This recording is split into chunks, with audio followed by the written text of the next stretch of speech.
నిజామాబాద్ జిల్లా కేంద్రంలోని మున్సిపల్ కార్యాలయం వద్ద సిపిఐ జిల్లా నాయకులు సుధాకర్, ఐద్వా మహిళా సంఘం నాయకురాలు సుజాత స్టూడియో 18తో మాట్లాడారు. మున్సిపల్ ఆదాయానికి ఆదాయం చేరకుండా, అక్రమ నిర్మాణదారుల నుంచి ఆదాయం రాకుండా మున్సిపల్ ఆదాయానికి గండిపడటానికి ప్రధాన కారణం మున్సిపల్ అధికారులేనని ఆరోపించారు. మున్సిపల్ అధికారుల నిర్లక్ష్యం వల్లే మున్సిపాలిటీకి రావాల్సిన ఆదాయం రాకుండా గండి పడుతుందన్నారు.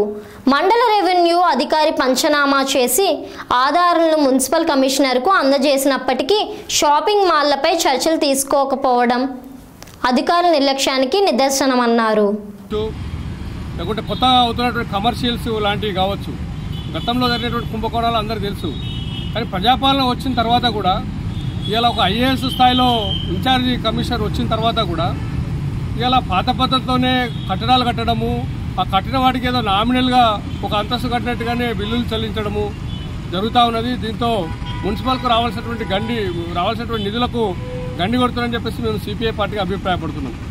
గతంలో పద్ధతి లాగానే పెద్ద ఎత్తున కుంభకోణం ఇప్పటికీ జరుగుతుందని చెప్పేసి మా ఉన్నటువంటి సర్వేలో తేలింది.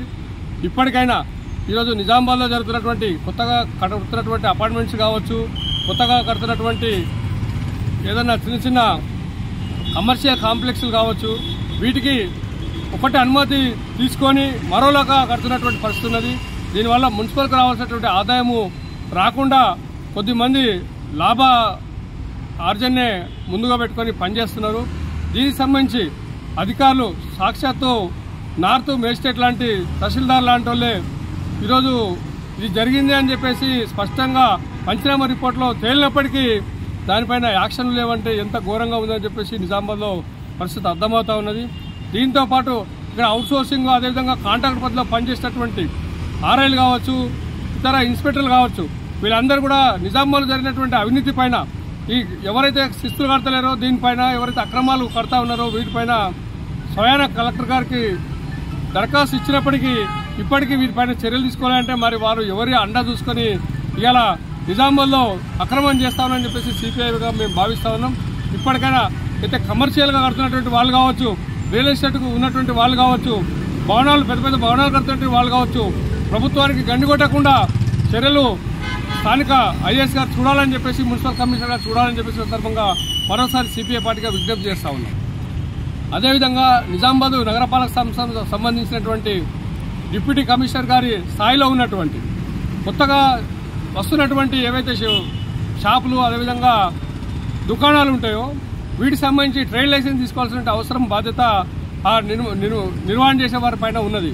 కానీ వారు ఎవరిదో అండ చూసుకొని మేము ట్రేడ్ లైసెన్స్ తీయము, ఈ విధంగా నడిపిస్తామని చెప్పేసి నడిపించడం చాలా బాధాకరం. ఇది కూడా మున్సిపాలిటీకి నష్టం జరిగేటటువంటి పరిస్థితి. కాబట్టి దీనిపైన డిప్యూటీ కమిషనర్ గారి సపోర్ట్ తోటి వారికి రావాల్సినటువంటి ఏవైతే ఉన్నాయో వాటిని చెల్లించాలని చెప్పేసి ఈ సందర్భంగా మరోసారి కోరుతా ఉన్నాం.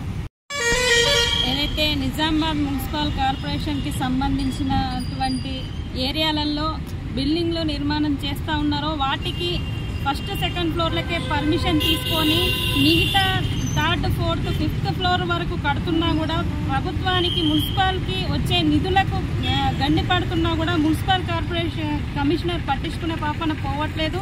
ఏదైతే కొత్తగా షాపింగ్ మాల్లు నిర్మిస్తూ ఉన్నారో ఆ షాపింగ్ మాల్లకు కూడా పర్మిషన్ ఉందా లేదా కూడా కరెక్ట్గా క్లారిటీ లేని పరిస్థితి.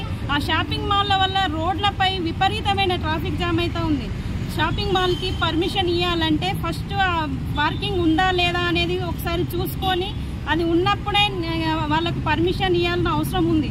కానీ ఇవన్నీ ఎలాంటి పట్టింపులు లేకుండా విచ్చలవిడిగా నిర్మించుకొని ప్రజలకు కూడా వచ్చేపోయే రవాణా దారిలో చాలా ఇబ్బందికరంగా ఉన్నాయి. ఏదైతే అక్రమ కట్టడాలు ఉన్నాయో వాటిపై చర్యలు తీసుకోవాలని చెప్పేసి సిపిఎం పార్టీగా కోరుతా ఉన్నాం. ఎందుకంటే ఏదైతే మున్సిపాలిటీకి వచ్చే నిధులు ఏవైతే ఉన్నాయో అవి రాకుండా పోవడం వల్ల అనేక నష్టాలు జరుగుతాయి. వాటి మీద ప్రత్యేక దృష్టి పెట్టాలి. ఎందుకంటే ఒక మేజిస్ట్రేటే ఇక్కడ అక్రమాలు జరుగుతున్నాయని కంప్లైంట్ చేసిన తర్వాత కూడా పట్టించుకోకపోవడం బాధాకరమైన విషయం. కాబట్టి దీని మీద స్పెషల్ ఫోకస్ ఖచ్చితంగా పెట్టాలి. లేదంటే రానున్న కాలంలో ప్రజలు సమాధానం చెప్పాల్సిన అవసరం వస్తుంది అని చెప్పేసి ఈ సందర్భంగా మున్సిపల్ కమిషనర్ గారికి కోరుకుంటున్నాం. ఇప్పటి వరకు నిద్రపోయి ఉన్నట్టున్నారు, కనీసం ఇప్పుడైనా మేల్కోమని చెప్పేసి ఈ సందర్భంగా మేము హెచ్చరిస్తా ఉన్నాం.